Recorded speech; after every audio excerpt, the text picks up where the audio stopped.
রসুলের সিরাতের মাহফিল, রসুলের সিরাতের মাহফিল। আল্লাহ রব্বুল আলামিনের কাছে আমাদের কোনো আমল কবুল হবে না যদি আমার ওই আমলটা রসুলের আমলের মতো না হয়, রসুলের আমলের মতো না হয়। আপনি যত সুন্দর করেই করুন না কেন, কিন্তু আল্লাহর রসুলের আমলের সাথে মিলতে হবে। আল্লাহ তো মডেল পাঠিয়েছেন, তো রসুলের আমলের সাথে কি শুধু আমার নামাজ মিললেই হবে, আমার রোজা মিললেই হবে, আমার জাকাত, আমার হজ, আমার ইবাদত বন্দিগি? ও আমার প্রিয় ভাইয়েরা শুনেন, ইসলাম 5 ভাগে বিভক্ত, 5 প্ল্যাটফর্মে ইসলামকে ভাগ করা হয়েছে। ইবাদত বন্দিগি, নামাজ, রোজা, হজ, জাকাত, কোরআন তেলাওয়াত, জিকির, আজকার, দান, খায়রাত, তাসবিহ, তাহলিল, এগুলো সব হচ্ছে 5 ভাগের 1 ভাগ। আমরা যে ব্যবসা বাণিজ্য করি, লেনদেন করি, ওটা 1 ভাগ।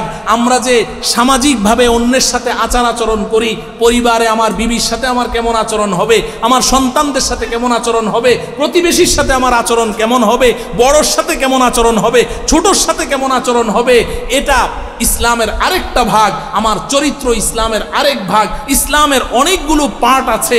নবীজি সাল্লাল্লাহু আলাইহি সাল্লাম শুধু আমাদেরকে নামাজ শিক্ষা দেননি, একজন মানুষের জন্ম থেকে মৃত্যু পর্যন্ত যত কাজ তার করতে হয়, হতে পারে সেটার সাথে ইবাদতের কোনো সম্পর্ক নেই, মানবিক চাহিদা পূরণের জন্য এই মানুষটা খানা খেতে হবে, এই মানুষটার টয়লেটে যেতে হবে, এই মানুষটার বিবাহ শাদী করতে হবে, বিবির কাছে যেতে হবে, মুআমালা করতে হবে, লেনদেন করতে হবে, সমস্ত ব্যাপারে রসুলের শিক্ষা আছে না নাই?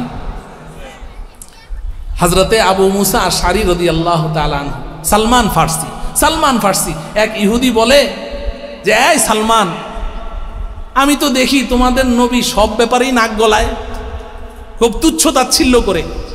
আরা নাবিয়াকুম ইউআল্লিমুকুম কুল্লা শাইইন, সব ব্যাপারেই নাক গলায়, হাত্তাল খরাআতা, এমনকি তুম করে হাগামুতাও শিখায়। ব্যঙ্গ করে বলছে, তোমাদেরকে হাগামুতাও শিখায়। একজন আল্লাহর রসুল, নবী, ওনার আবার এত ব্যাপারে নাক গলানোর দরকার আছে? উনি তো ভিআইপি, উনি তো রিজার্ভ থাকবেন। পেশাব পায়খানা এটা মানুষ করে, গরু ছাগলেও করে, এটা আবার শিখানোর জিনিস হলো? এইভাবে ব্যঙ্গ করছে। হযরতে সালমান ফার্সি কি বলে জানেন? আজাল আজাল আমারানা রাসূলুল্লাহ সাল্লাল্লাহু আলাইহি ওয়াসাল্লাম আল্লা নাস্তাকবিলাল কিবলাতা বিগাইতিন ওয়ালা নাস্তাদবিরাহা। আরে ইহুদি শুন, পেশাব পায়খানা তো গরু ছাগলেও করে, বিড়ালেও করে। পেশাব পায়খানা করা আমাদের রসুল শিখায় না। আমাদের রসুল পেশাব পায়খানা করার আদব শিখায়, সভ্যতা শিখায়। আমাদেরকে হুকুম করেছেন ইস্তেঞ্জার সময় যেন কেবলার দিকে মুখ না করি, কেবলার দিকে পিঠ না করি, ঢিলা ব্যবহার করতে যেন বেজোর ঢিলা ব্যবহার করি। ও আমার প্রিয় ভাইয়েরা, প্রত্যেকটা ব্যাপারে রসুলের তালিম আছে, কিন্তু আমরা মনে করি যে শুধু নামাজ রোজার মধ্যেই রসুলের শিক্ষা। দোকানে কোনো শিক্ষা নাই, ব্যবসা বাণিজ্যে শিক্ষা নাই, আমি যখন বিক্রেতা হব তখন শিক্ষা নাই, যখন ক্রেতা হব তখন শিক্ষা নাই। না, সব ব্যাপারে শিক্ষা আছে, কিন্তু এই শিক্ষা তো আমরা গ্রহণ করিনি। এখন সহজ একটা উপায় হলো, আপনি আজকে এই সিরাত মাহফিল থেকে একটা প্রতিজ্ঞা করেন। আপনারা প্রত্যেকেই, আমি আপনাদের কাছে বিনয়ের সাথে অনুরোধ করব যে আপনারা রসুলের সিরাতের একটা কিতাব পড়বেন। সিরাত গ্রন্থ সবচাইতে সহজ হলো সিরাতে খাতামুল আম্বিয়া। সিরাতে খাতামুল আম্বিয়া, এটা আমার দাদা উস্তাদ এবং দাদা পীর হযরত মাওলানা মুফতি শফি রহমতুল্লাহ আলাইহি রচিত কিতাব, বাংলায় অনুবাদ হয়েছে। এটা সবচাইতে সংক্ষিপ্ত। নবী জীবনীর আমাদের হাতে গ্রহণযোগ্য যত কিতাব আছে তার মধ্যে সবচাইতে সংক্ষিপ্ত হচ্ছে সিরাতে খাতামুল আম্বিয়া। আপনি এই নবীজির এই সিরাত গ্রন্থ, জীবনী গ্রন্থ, এটা পড়েন। আর যারা এর চেয়েও আরেকটু লম্বা পড়তে চান, ইদ্রিস কান্দলভী রহমতুল্লাহ আলাইহের 3 খণ্ডে বের হয়েছে বাংলা ভাষায় সিরাতুল মুস্তফা, এটা পড়েন। কিংবা আপনি আর রাহিকুল মাখতুম সিরাত গ্রন্থ, ওটা পড়েন। সুন্দর সুন্দর সিরাত গ্রন্থ আছে। উলামায়ে কেরামের সাথে যোগাযোগ করতে হবে, যোগাযোগ করে তাদের পরামর্শ নিয়ে পড়তে হবে। তবে এই কিতাবটাই হচ্ছে আপনাদের জন্য সবচাইতে ভালো উপযোগী, কারণ এটা সবচাইতে সংক্ষিপ্ত। সবাই তো ব্যস্ত, এজন্য এই কিতাবটা সকলেই সংগ্রহ করবেন। আমাদের মাহফিল কর্তৃপক্ষ যারা আছেন ওনাদের কাছে এই কিতাব সংরক্ষণে আছে, তাদের কাছ থেকে সংগ্রহ করবেন। সিরাত পড়েন,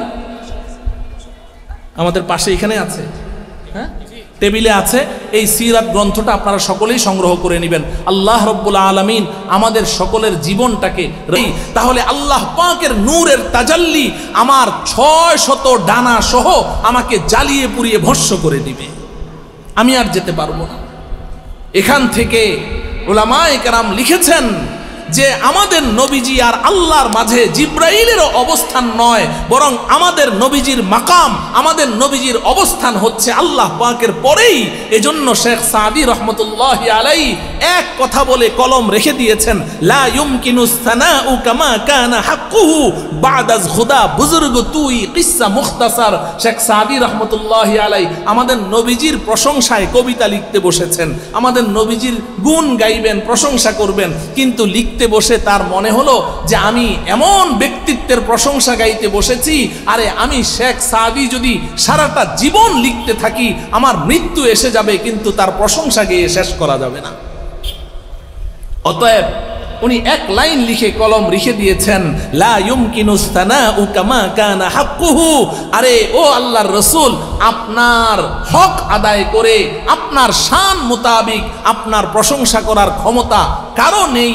অতএব আমি একটা কথা বলেই কলম রেখে দিচ্ছি, বাদাজ খুদা বুজুর্গ তুই কিসসা মুখতাসার।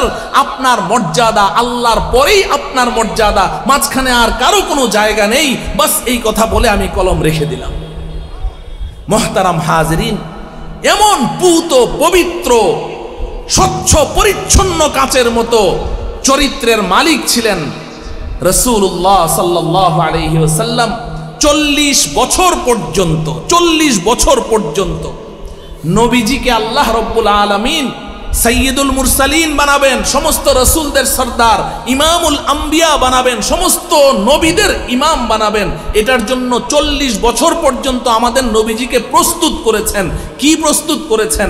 নবীজির মধ্যে কি এমন জিনিস ছিল যে আল্লাহ পাক তাকে প্রস্তুত করলেন?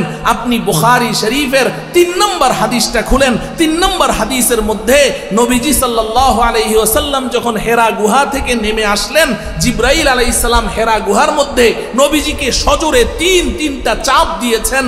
নবীজি বলেন, ফাকাত্তানি হাত্তা বালাগা মিন্নিল জুহদু। জিবরাইল আমাকে এত জোরে চাপ দিয়েছে যে আমার জান ওষ্ঠাগত, প্রায় মনে হয় যেন আমি মরেই যাব, এত জোরে চাপ দিয়েছে। নবীজিকে কোরআনে কারীমের সর্বপ্রথম ওহী ইকরা বিসমি রাব্বিকাল্লাযী খলাক নবীজির উপরে নাযিল হয়েছে, এবং আজকেই সর্বপ্রথম নবীজিকে নবুয়তের মর্যাদায় সমাসীন করা হয়েছে। নবুয়ত আজকে আসলো, কোরআনও প্রথম আজকে নাযিল হলো, জিবরাইলের দর্শনও আজকেই লাভ হলো, এবং আজকে জিবরাইল নবীজিকে সজোরে এতগুলো চাপ দিল। সব ঘটনা ঘটেছে হেরা গুহার ভেতরে, কোনো মানুষজন নেই, নির্জনে নিভৃতে নবীজি একা বসেছিলেন। এমনি ভাবে নবীজি একদিকে যেমন ভয় পেয়ে গেছেন, আরেকদিকে প্রচন্ড ব্যথা পেয়েছেন, আরেকদিকে এই ওয়াহির ওজন, কোরআনের ওজন, কত ওজন! আল্লাহ পাক বলেন, ইন্না সানুলকি আলাইকা কওলান থাকিলা। ও আমার বন্ধু, আপনার উপরে আমি অনেক ভারী কথা অবতীর্ণ করব। কত ভারী, কত ভারী! আল্লাহ পাক কোরআনে কারীমে বলেছেন, লাউ আনজালনা হাযাল কুরআনা আলা জাবালিন লারাআইতাহু খাশিআম মুতাসাদ্দিআম মিন খাশিয়াতিল্লাহ। এই দুনিয়ার মানুষ, তোমরা শোনো, যদি আমি এই কোরআন পৃথিবীর সবচেয়ে শক্তিশালী পাহাড়ের উপরে অবতীর্ণ করতাম, তাহলে তোমরা দেখতে যে তারা ভীত সন্ত্রস্ত হয়ে থরথর করে কাঁপতে থাকতো। আল্লাহ পাক অন্য আয়াতে বলেছেন, ইন্না আরাযনাল আমানাতা আলাস সামাওয়াতি ওয়াল আরদি ওয়াল জিবালি ফাআবাইনা আন ইয়াহমিলনাহা ওয়া আশফাকনা মিনহা ওয়া হামালাহাল ইনসান। আমি এই কোরআন তোমাদেরকে দেওয়ার আগে আমি তো আসমানের সামনে কোরআনকে পেশ করেছিলাম, এই আসমান এই কোরআনটাকে গ্রহণ কর। আমি জমিনের সামনে পেশ করেছিলাম, এই জমিন তোমরা এটাকে গ্রহণ করো। আমি পর্বতরাজির সামনে পেশ করেছিলাম, এই পাহাড় তোমরা এই কোরআনকে গ্রহণ করো। ফাআবাইনা আন ইয়াহমিলনাহা। আল্লাহ বলেন, এই আসমান অস্বীকার করেছে, জমিন অস্বীকার করেছে, এই পাহাড় পর্বত অস্বীকার করেছে। না আল্লাহ, এত ভারী জিনিস আমরা বহন করতে পারবো না। ওয়া আশফাকনা মিনহা, তারা ভীত সন্ত্রস্ত হয়ে গেছে, থরথর করে কেঁপেছে।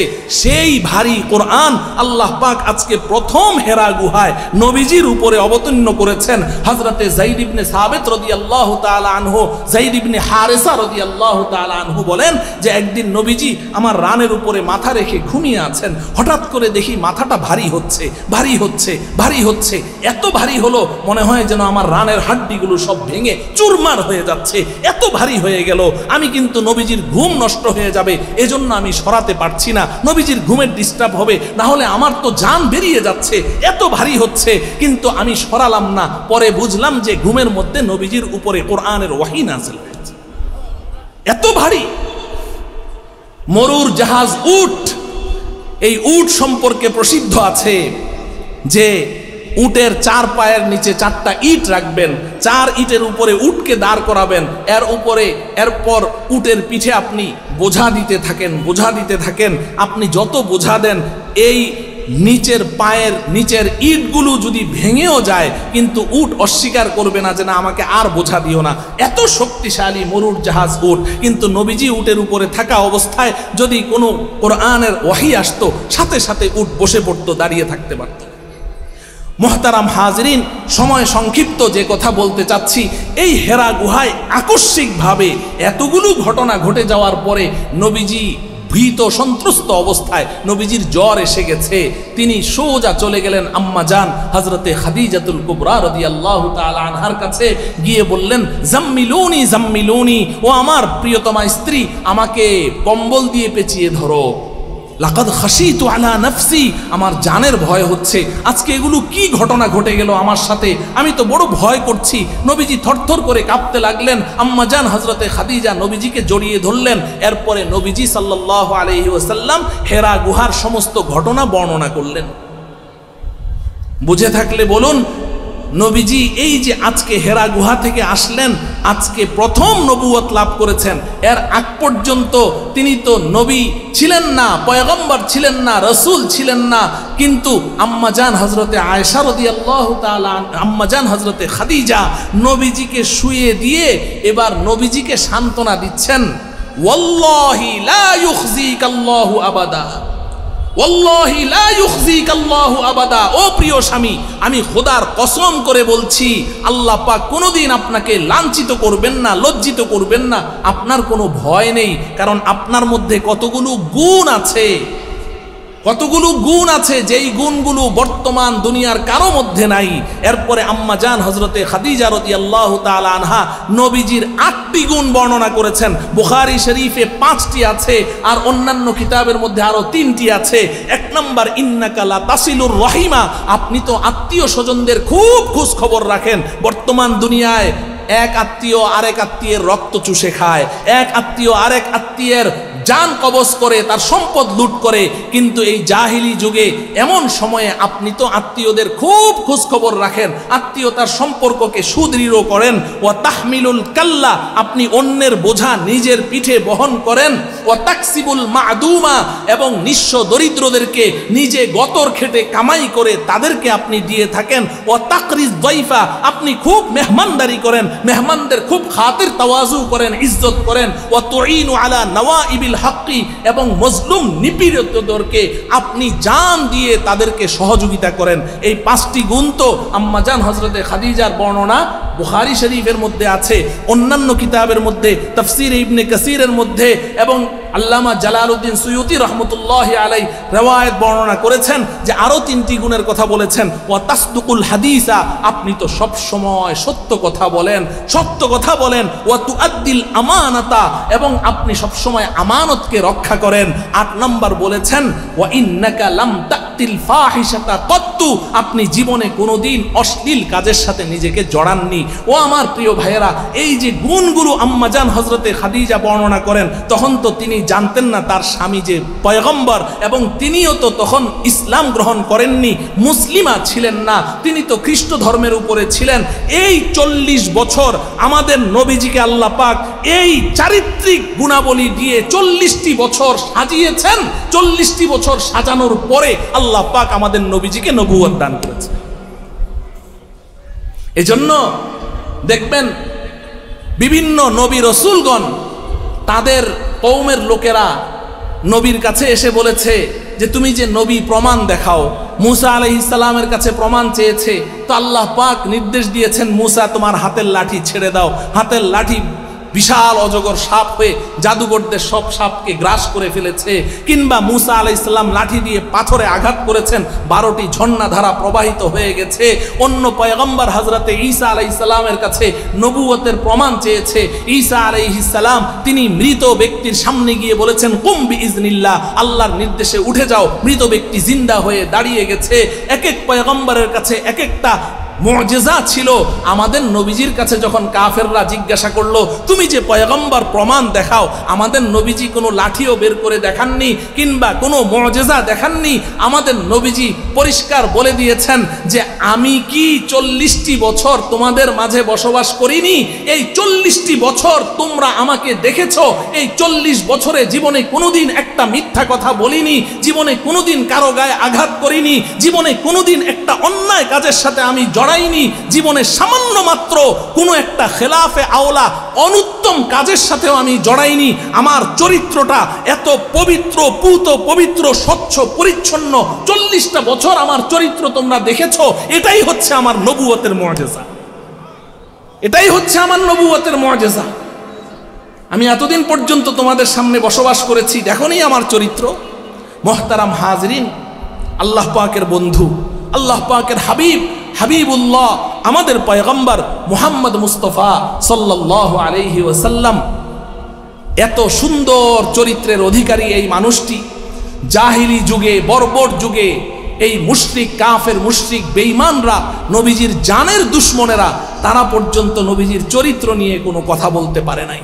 কিন্তু বড় আফসোস, বড় আফসোস যে আজকে 92% মুসলমানদের দেশে আমরা বসবাস করছি, যারা নিজেদেরকে মুসলিম পরিচয় দেয়, মুসলিম পরিবারে জন্মগ্রহণ করে, আজকে আমাদের দেশে কিছু কুলাঙ্গার, অর্বাচীন, তারা নবীজির চরিত্র নিয়ে কথা বলে, নবীজির চরিত্র নিয়ে তারা কথা বলে, নবীজির বিরুদ্ধাচরণ করে, আম্মাজানদের বিরুদ্ধাচরণ করে। আল্লাহ নবীজি সাল্লাল্লাহু আলাইহি ওয়াসাল্লাম পরিষ্কার বলে দিয়েছেন যে আমার পূর্বপুরুষ হযরতে আদম আলাইহিস সালাম থেকে নিয়ে আমি পর্যন্ত আমার পূর্বপুরুষদের মধ্যে কেউ কোনোদিন ব্যভিচারে লিপ্ত হয়নি। প্রত্যেকের চরিত্র স্বচ্ছ, পরিচ্ছন্ন। নবীর বিবিগণকে আল্লাহ পাক নির্বাচন করেছেন। ইয়া নিসা আন-নবী লাস্তুন্না কা আহাদিম মিনান নিসা। আল্লাহ পাক বলেন, এই নবীর স্ত্রীগণ, তোমরা কিন্তু অন্যান্য নারীদের মতো নও।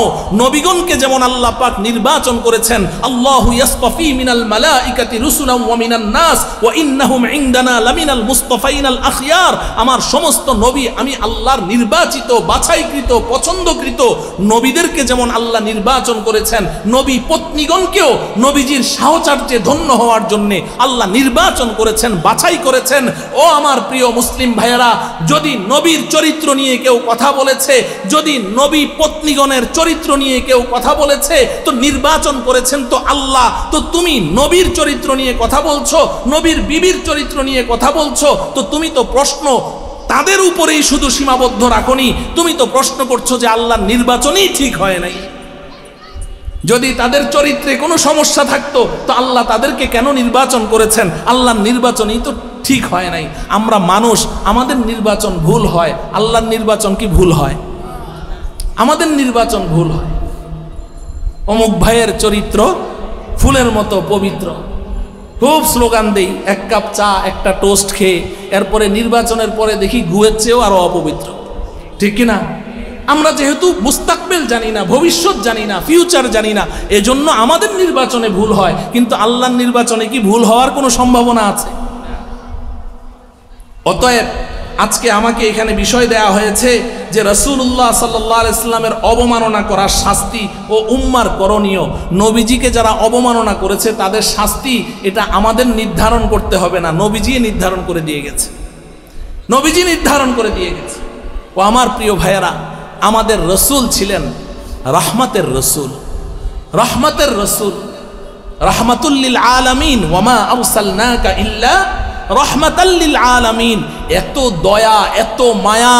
হযরতে আনাস ইবনে মালিক রাদিয়াল্লাহু তাআলা আনহু, নবীজির 10 বছরের খাদেম, তিনি বলেন, খাদামতু রাসূলুল্লাহি সাল্লাল্লাহু আলাইহি ওয়াসাল্লাম 10 সিনিনা মা ক্বালা লি ক্বাত্তু লিমা ফাআলতা হাযা ওয়া মা ক্বালা লি লিমা মা ফাআলতা হাযা। আমি একাধারে 10 বছর নবীজির খাদেম ছিলাম, নবীজির সেবক ছিলাম। এই 10 বছরে কোনো দিন নবীজি একবারের জন্যও আমাকে বলেননি, আনাস এই কাজটি কেন করনি, কিংবা বলেননি, আনাস এই কাজটি কেন করেছো।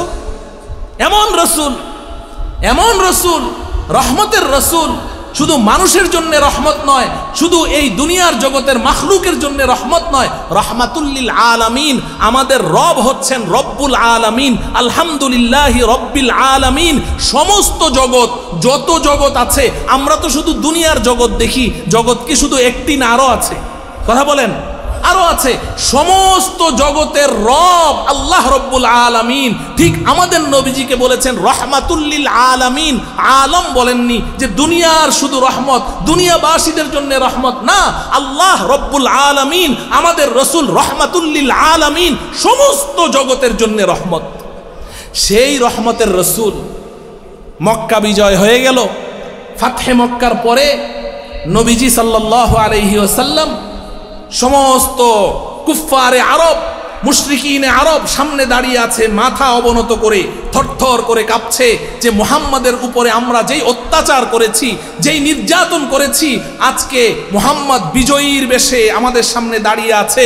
সাহাবায়ে কেরামের প্রত্যেকের হাতে উন্মুক্ত তরবারি। শুধু নবীজি চোখের একটা ইশারা করলে নিমিষের মধ্যে সমস্ত কাফেরদের গর্দানগুলো তাদের শরীর থেকে, দেহ থেকে বিচ্ছিন্ন হয়ে যেতে পারে। এমন একটি মুহূর্তে নবীজি সাল্লাল্লাহু আলাইহি সাল্লাম বললেন, লা তাসরিবা আলাইকুমুল ইয়াউম ইযহাবু ফাআনতুমুত তুলাকা।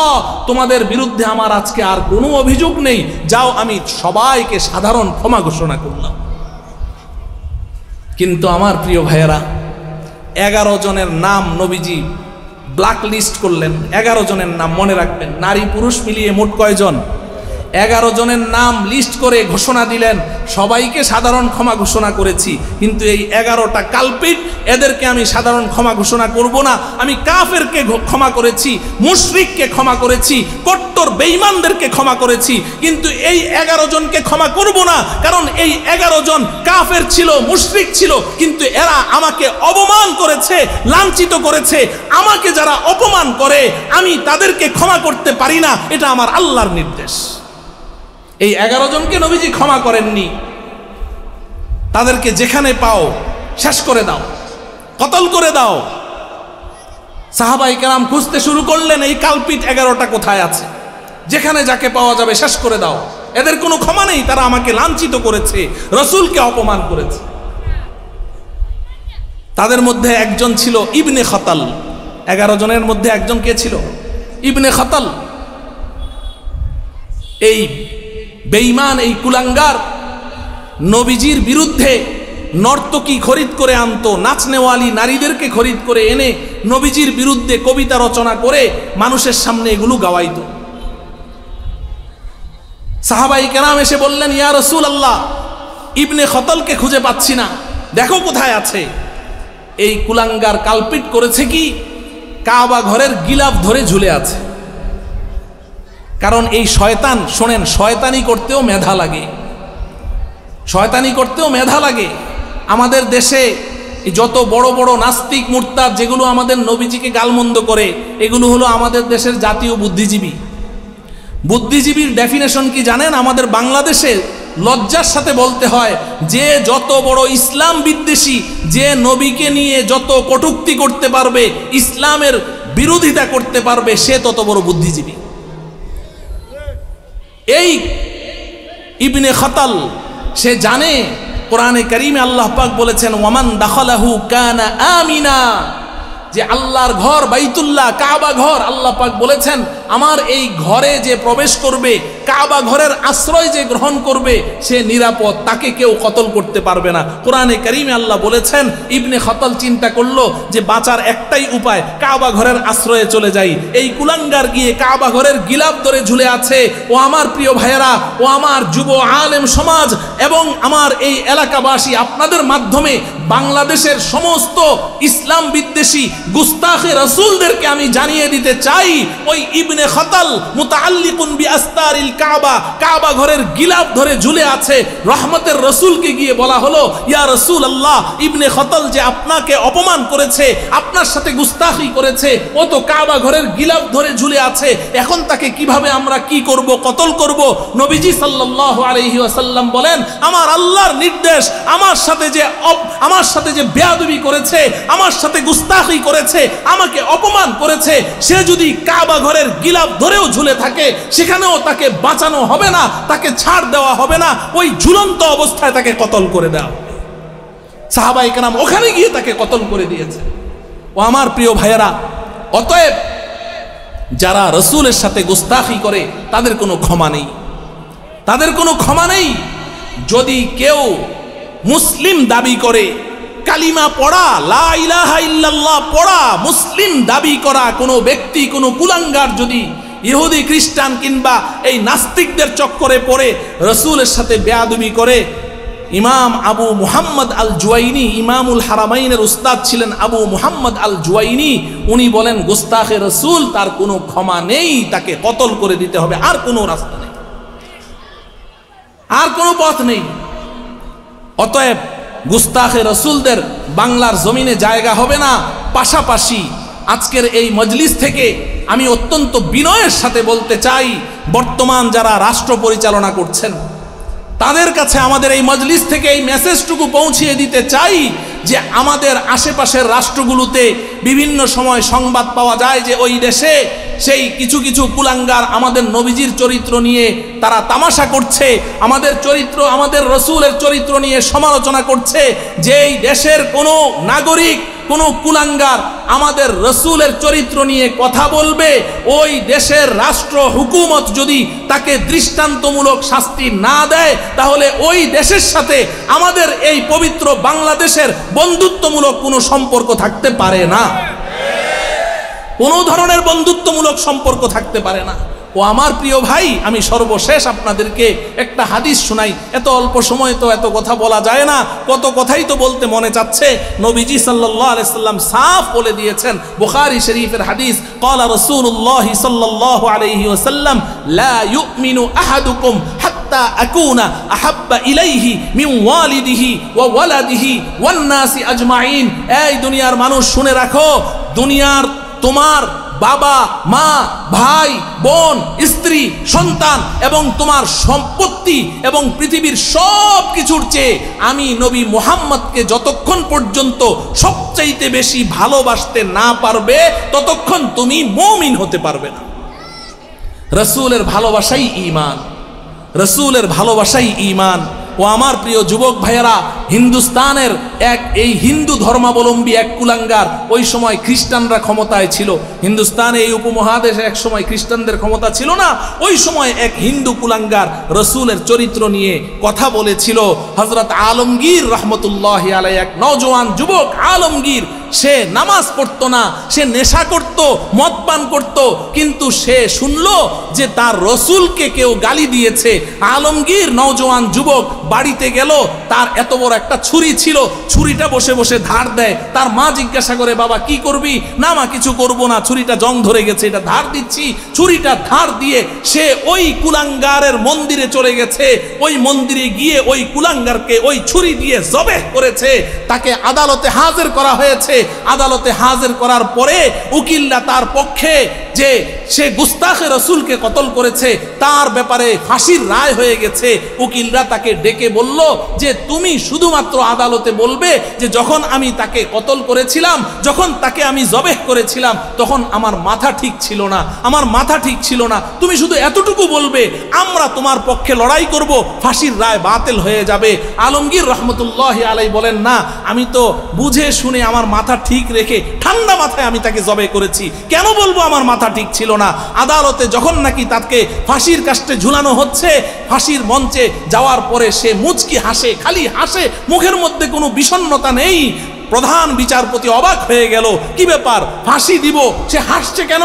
জিজ্ঞাসা করা হলো, আচ্ছা ফাঁসি পরে তোমাকে দেয়া হবে, তুমি বলো তুমি হাসছো কেন, আমাদের জানতে মনে চায়। আলমগীর বলছে, তাড়াতাড়ি আমাকে এই ফাঁসির কাস্টে ঝুলাও, কারণ রসুল হাত পেতে আমার জন্য দাঁড়িয়ে আছে। আমি যখন নাকি ইন্তেকাল করব, সাথে সাথে রসুলের কোলে গিয়ে আমি ঝাঁপ দিয়ে পড়বো। মুহতারাম হাজরিন, অতএব এ কথা মনে রাখতে হবে, কোনো কুলাঙ্গার যত বড় অপরাধ করুক না কেন আল্লাহর কাছে ক্ষমা আছে, কিন্তু গুস্তাখে রাসূলের কোনো ক্ষমা নেই। ও তার একমাত্র শাস্তি হচ্ছে তাকে ফাঁসির কাস্টে ঝুলতে হবে। আর এই নওজোয়ান যুবকেরা, আমি তোমাদেরকে বলতে চাই, নিজের জীবনের যৌবন এবং যৌবন শক্তি, নিজের সাহস, বীরত্ব, এতদিন পর্যন্ত কত অন্যায় কাজে ক্ষয় করেছো, কত অন্যায় করেছো, এগুলোর কাজা কাফফারা আদায় হয়ে যাবে। গুস্তাখে রাসূলকে দুনিয়া থেকে বিদায় করে দিতে হবে। হযরতে ওমর রাদিয়াল্লাহু তাআলা আনহু বীর পাহলোয়ান ছিলেন, মুসলমানরা তার ভয়ে থরথর করে কাঁপত।